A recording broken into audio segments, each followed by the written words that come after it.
Assalamualaikum dan selamat pagi. Semua sehat kan? Ya. Ada yang sudah sarapan? Sudah. Ada yang belum sarapan nggak? Ada sarapan. Jadi mesti sarapan pagi-pagi ya. Karena itu adalah satu kesehatan dalam badan kita. Oke. Jadi siapa tahu ini ada topik pembelajaran kita apa? Kerja komunikasi kendaraan. Siapa? Oke. Kerja komunikasi ini pengendaraan ini.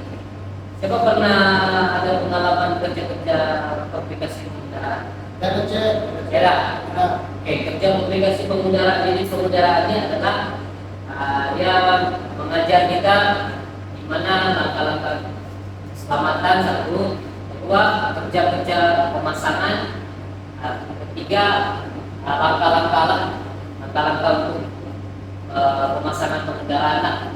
Oke, paham? Oke, sebelum itu kalau boleh sebelum itu siapa masih ingat nama saya? Muhammad Zulfikar cek. Oke.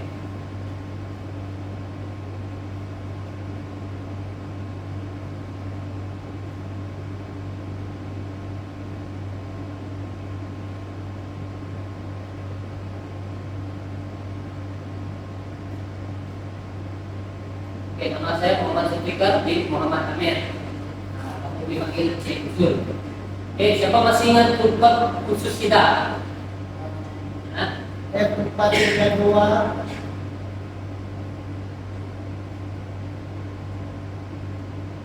007 3 2020. Oke, bab khusus kita adalah F432-007-32020. Oke, itu bermaksud HVAC, heating, ventilation, air conditioning, single phase installation and maintenance. Oke, lanjut kita yang tadi apa? Kerja komunikasi kendaraan.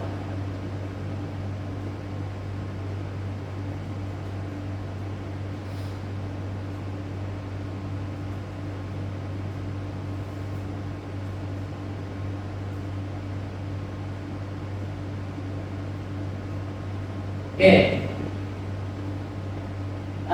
Kehadiran tadi berapa kali kehadiran? Semua hadir. Dan kehadiran ada. Boleh kekalkanlah kehadirannya. Oke. Cepat tariknya hari berapa? Berdua cek. 22 hari bulan 15.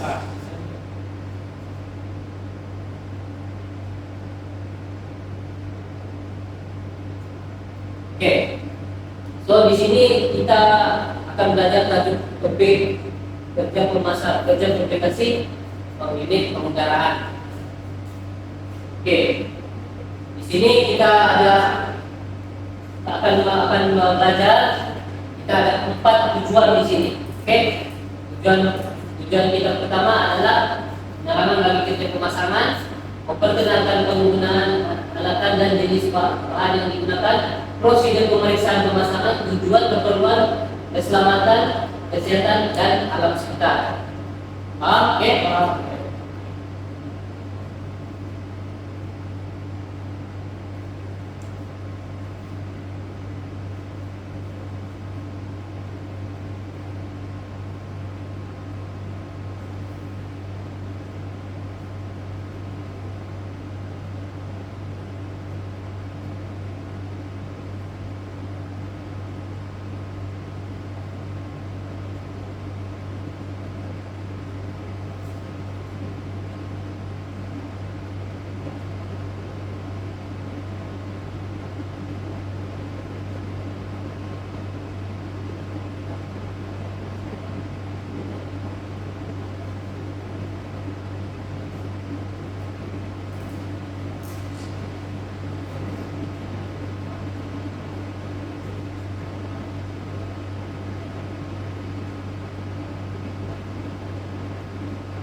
Oke, ini adalah 4 tujuan kita, oke?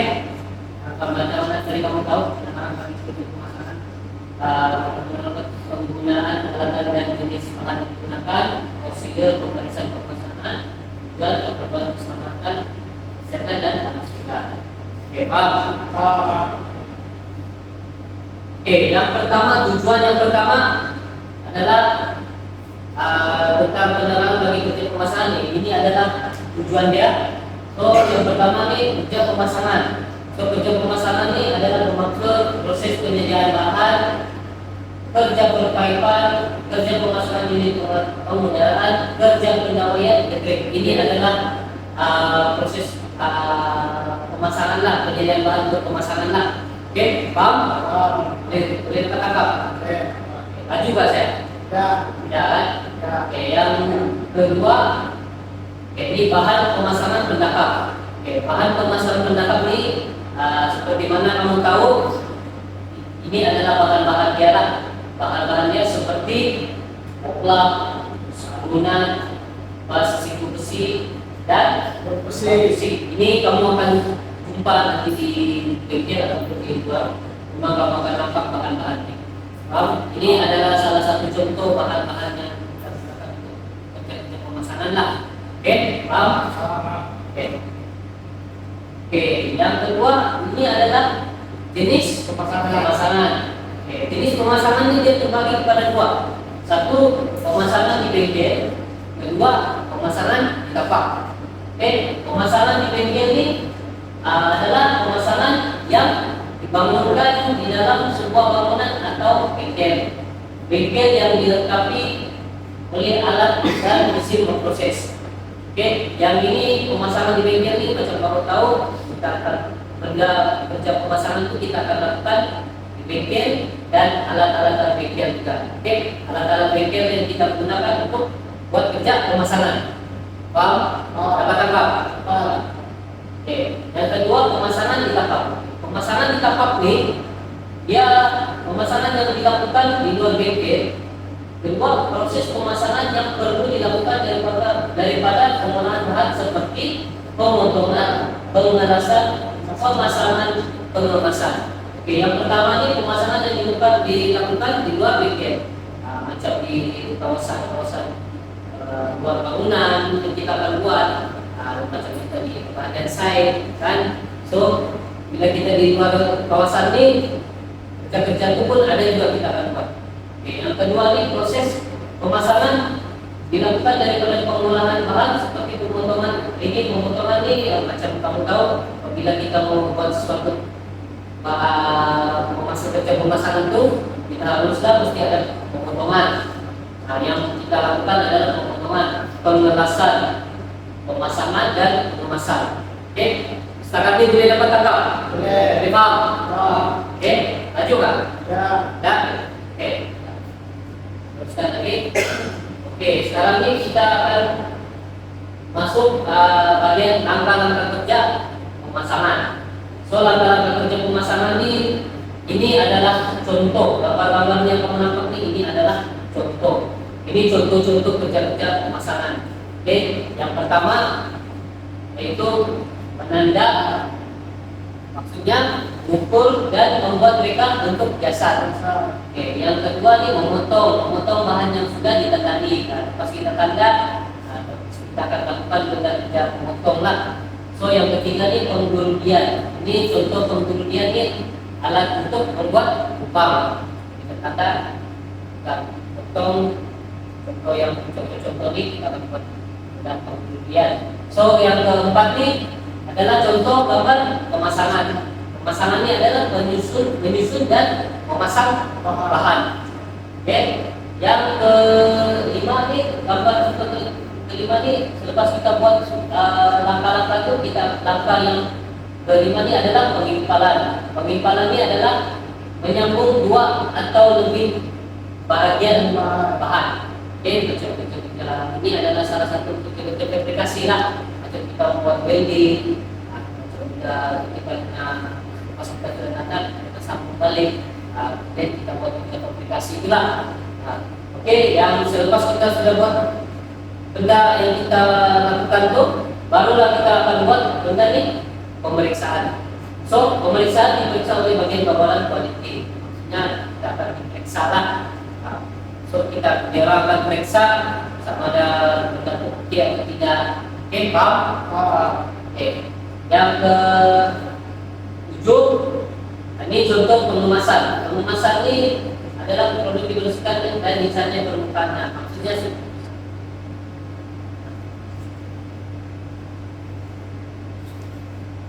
yang ke-7, yang berapa?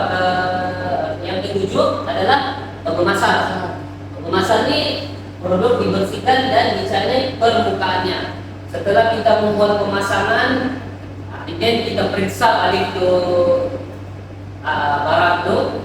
So, kita mana yang benda yang tidak ada rata seperti ada lebihan dia kan. So, kita akan kasih rata tempat itu. Kita akan membuat pemasan lah supaya dia nampak cantik. Dia bukan juga dari segi kasih rata, juga dia dari segi untuk kemasan kita punya bahan gelang. Oke. Yang terakhir, penyemburan. Penyemburan ini produk disemburi menggunakan robot pada permukaan. Ini kadang-kadang ada salah satu tempat kita pergi, kita lakukan untuk pemasangan itu. Kadang tempat itu kotor, so kita akan kasih bersih lah. Kadang-kadang seperti kita memotong kayu. Kalau kita potong kayu, ada kan serpihan-serpihan itu kan banyak serpihan itu. So kita akan bersihkan menggunakan formula. Ini alat-alat merah. Oke, so ini adalah langkah pemasangan lah. Oke, paham? Dapat ini langkah-langkah kerja pemasangan ini. Oke, yang kedua, yang seterusnya ini adalah alatan pemasangan unit pengendaraan. Itu kita akan masuk tujuannya kedua, yaitu memperkenalkan penggunaan alat dan jenis bahan yang digunakan. Jadi di sini kamu boleh nampak contoh-contoh alat pemasangan unit konten. Kita ukur konkret ke gergaji besi. Oke, ini adalah alat-alat pemasangan unit pengendaraan. Oke, macam contoh gergaji jeep ini, dia punya bahan itu digunakan untuk menembuk pada kayu dan kepingan logam tipis. Oke. Yang kedua ini gerudi tangan. Gerudi tangan ini adalah untuk memecahkan dinding batu bagi menembuk lubang sesalur pengudaraan. Oke. Yang ketiga perumpul. Perumpul ini kita tahu, kamu tahu kerja membengkokkan dan meluruskan sesuatu bahan. Oke. Yang keempat pahat. Pahat ini adalah memotong atau menarah logam atau kayu atau batu. So dia boleh benda lembut, dia juga boleh menarah benda keras. Oke. Yang kelima ni pensel. Pensel ni macam kamu tahu dia menandakan suatu bahan. Oke, seperti kayu dan bahan-bahan lain. Oke. Yang keenam kita ukur. Kita ukur ni adalah untuk mengukur mendapatkan ketepatan bacaan. Oke, ini kita ukur ni bukan dari ini siapa gambar yang ini, ada lagi gambar lain. Tapi artinya yang kamu boleh nampak gambar yang macam ini siapa. Oke, yang ketujuh konkret cutter. Konkret cutter ni adalah memotong bahan-bahan yang keras seperti besi, simen, batu bata, kayu dan mamat. Oke, bagian yang konkret cutter ni kan, dia kamu nampak sini besi, simen, batu bata, kayu dan mamat. Dia konkret cutter benda itu besar, tapi dia bukannya dia memang boleh kita memotong benda-benda, tetapi dengan cara kita kena tukar mata dia. Mata dia bukannya khas. Contoh kalau kayu, mata kayu dia tidak sesuai untuk besi atau batu. So kalau dia ada khas untuk mata-mata dia, macam contoh besi khas untuk mata besi. So kalau simen dia ada khas untuk simen. Kalau batu bata ada khas untuk batu bata, dan kayu dan juga mamat. Boleh dapat tangkap? Paham? Oke. Yang terakhir gergaji besi. Gergaji besi ini, kamu boleh nampak sini, dia memotong logam seperti pipe, kenduli, lembut, ataupun PVC, pipe PVC. So di sini kamu boleh nampak contoh-contoh gergaji besi ini, dia boleh gergaji benda yang keras dan juga lembut. Oke, di sini yang kamu boleh keseluruhan ini adalah alat-alat untuk pemasangan. Oke, ini contoh-contoh dia. Oke, boleh paham? Coba tangkap. Oke. Oke, ini adalah teknik pemeriksaan pemasangan. Oke, teknik pemeriksaan ini terbagi kepada 4. Oke, so 1 kaidah pemeriksaan, teknik pemeriksaan, pra-ujian, rekomendasi, teknikal. Oke, kaidah pemeriksaan ini adalah salah satu dia contoh pemeriksaan ruang atau bilik per bilik, pemeriksaan persekitaran, pemeriksaan menggunakan pipa air. Ini adalah contohnya. Oke, paham? Dapat tangkap? Coba. Nah, oke. Oke. Yang kedua, teknik pemeriksaan. Teknik pemeriksaan ini proyek diluluskan oleh kontraktor kesediaan tapak untuk pemasangan semua lubang udara dan saluran telah diambil kira dalam proyek. Oke. Dan ini teknik pemeriksaan ini adalah benda-benda yang dicek oleh contoh proyek diluluskan oleh kontraktor. Kita tuh kurang setiap periksa, kurang beberapa periksa. Ini kesediaan tapak untuk pemasangan. Tempat pun kita periksa, nggak sesuai untuk sudah tersedia untuk pemasangan itu. Oke, yang ketiga semua lubang udara dan saluran telah diambil kira dalam proyek. Oke, yang ini yang benda-benda yang kamu buat tuh dia akan diambil kira lagi dalam proyek benda-benda itu yang kerja-kerja pemasangan itu lah. Oke, yang ketiga pra-ujian. Pra-ujian ini dia ada 7 yang kamu boleh nampak di sini. Oke, yang pertama nih pra-ujian nih contohnya macam semua sistem berfungsi, prestasi tercapai, pertukaran udara berlaku mengikut standar mereka untuk yang dirancang, penyingkiran asap berkesan, daya tekanan yang berlaku, pemasangan yang sempurna pada dinding dan siling merupakan suhu yang sama rata. So di pra-ujian nih kamu akan dapat kamu akan paham benda-benda yang dimana kita akan uji benda itu. So benda itu sudah kita buat, benda itu berfungsi dengan bagus atau tidak. Oke, prestasi benda yang kita bentuk itu tercapai atau tidak. Macam pertukaran udara berlaku untuk sendiri bentuk yang dirancang atau tidak. Oke, ini kira asap yang berkesan, kamu lihat berkesan atau tidak. Beda getaran yang berlaku ada atau tidak. Oke, semua ini adalah ujian. Oke, pra-ujian. Oke, dapat paham? Cik, ada soalan. Yang pra-ujian itu cik, dia guna peralatan nggak? Nah, Pra-ujian. pra-ujian Ya. tidak. Dia pra-ujian ini kan? Dia salah satu macam benda yang setelah yang kita buat. Oh. Itu sebab dia ada teknik pemeriksaan. Nah, dapat? Contohnya aja macam ambil suhu kan? Mana? Contohnya macam ambil suhu kan? Ambil suhu unit, begitu kan? Dia dikira begitulah. Macam contohnya, macam benda ini kita akan macam sekiranya kita buat sesuatu benda, so lepas kita buat tuh benda itu kita akan cek oke kan tidak. Tes lah, cik, tes. Nah, tes begitulah maksudnya. Oke, paham? Paham. Oke, yang keempat dokumentasi teknikal. Oke, dokumentasi teknikal ini bermaksud peralatan dipasang sama seperti yang telah dinyatakan. Kamu tengok setelah kamu cek benda itu, kita tengok balik benda. Betulkah apa yang kita mau, yang kita buat benda itu? Nah, sesuai dengan spesifikasi dia. Oke, yang kedua pemasangan mengikut spesifikasi ada standar. Macam saya cakap tadi. Tuh, pemasangan mengikut spesifikasi Dan standar. atau standar atau tidak benda itu, ikut spesifikasi atau tidak. Oke. Ketiga, kerusakan yang didapati semasa pemasangan telah diperbaiki. Oke, kalau kamu jumpa kerusakan itu perlu segera dan perlu kita segera perbaiki dia. Oke, itu adalah dokumentasi teknikal. Oke, dapat paham, dapat tangkap nih. Oke, paham. Oke. Oke, yang keempat, keperluan keselamatan, kesehatan dan alam sekitar. So kita akan masuk bagian terus bagian ini lah. Tujuan untuk keperluan keselamatan alam sekitar ini. So di sini keperluan keselamatan, kesehatan dan alam sekitar ini adalah terbagi pada dua. Ini adalah contoh dia. Sebenarnya dia banyak begini, tapi dia akan bagi dua.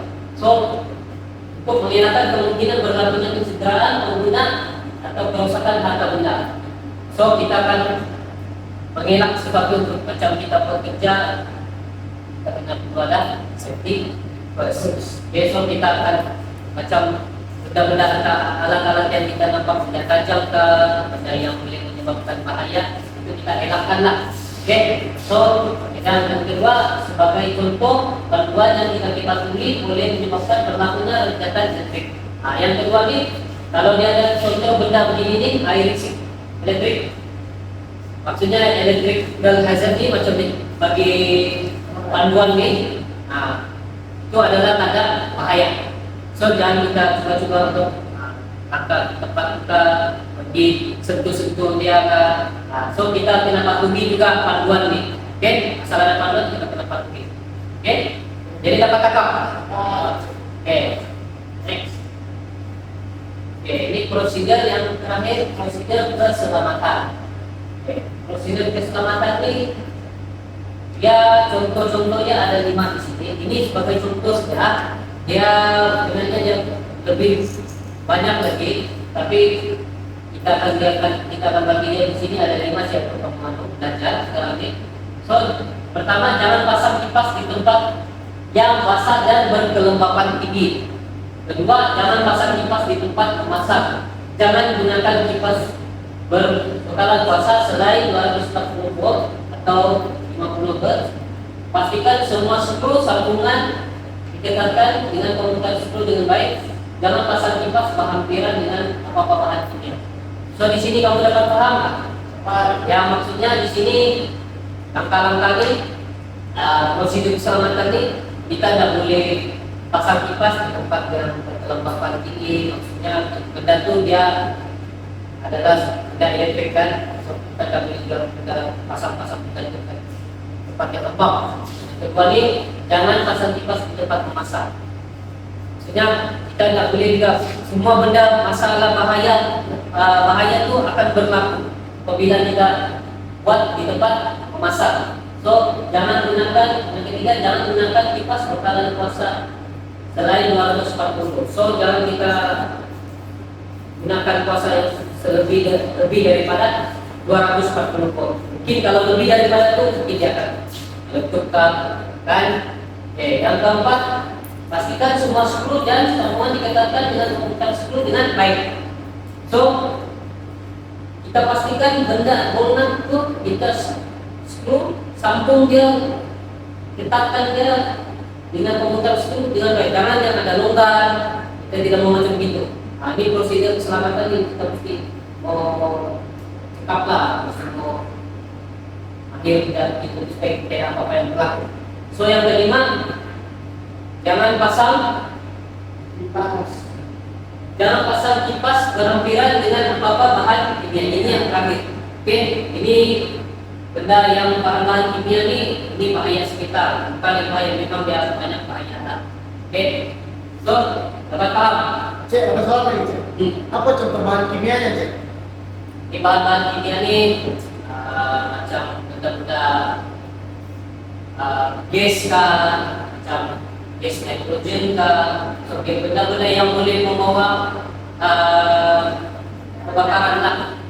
Contohnya gitu, yang boleh menyebabkan sikat api kah, benda-benda gitu. So benda-benda ini memang bahaya lah. Dan bahan kimia ini juga banyak lagi yang dia bahan-bahan yang seperti selain daripada gas tadi, untuk gas nitrogen, benda-benda ada gas-gas toksik lain kah. Tetap paham?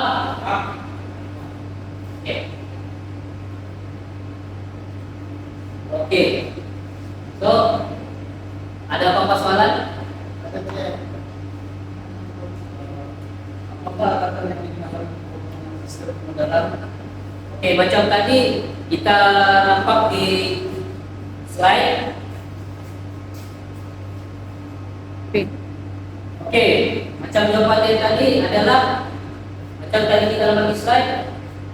Pensel, gergaji tangan, kita ukur, pahat, dan penunjuk. Itu adalah bahan-bahan yang untuk kerja alat-alat untuk pemasangan lah. Oke, ada soalan lagi? Oke. Apakah prosedur pemasangan sistem udara? Oke, prosedur tadi macam yang kita nampak di slide, yaitu peraturan pemasangan, perahujian, dokumentasi, teknikal, peraturan pemasangan, asas. Oke, so di situ kamu boleh nampak dia punya prosedur pemasangan lah. Yang macam tadi slide saya katakan tadi, so boleh dapat tangkap, paham? Oke. Oke, di sini saya akan bagi kertas penerangan. Saya akan bagi kertas penerangan sama kamu. Oke.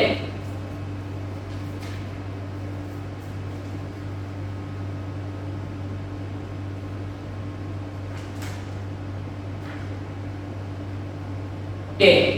Nanti kamu baca.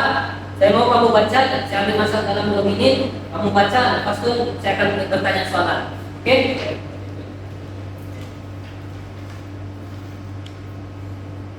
Oke, sudah?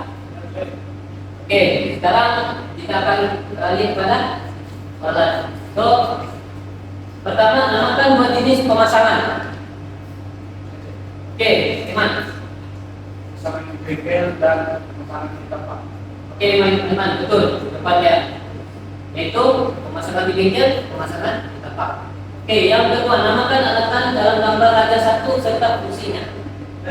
Oke, Bero. PJJ fungsinya adalah untuk pembangunan dan pendidikan kota medis. Oke, betul Bero. Terima kasih Bero. Betul jawabannya. Gaji J. Oke. Oke, apakah keperluan keselamatan, kesehatan dan alam sekitar? Oke, Iman. Untuk mengelakkan kemungkinan berlakunya pencegahan kerumunan atau persekatan patut semua hak dan amaran perlu dinyatakan. Contoh seperti jangan buka sebarang perlengkapan kecuali dinyatakan. Jika pada tidak dipatuhi, maka ada kemungkinan kegiatan listrik berlaku atau kipas terjatuh dan mengakibatkan kecederaan. Oke, betul Iman. Terima kasih. Oke, berarti kamu di sini semua dapat paham apa yang diterangkan tadi. Oke. Oke, sekarang saya akan bagi kamu. Saya akan edarkan kertas tugasan. Jadi saya mau nanti kamu hantarlah. Saya mau Roland nanti kau ambil dulu jawab tugasan. Nanti hantar di meja saya lah. Oke. So maka berakhirlah kita punya sesi topik bagian tajuk kerja fabrikasi unit. Jadi saya mau nanti kamu akan buat research mengenai tajuk pemasangan pendakap. Saya akan next untuk mengajar topik pemasangan pendakap. Oke. So assalamualaikum warahmatullahi wabarakatuh.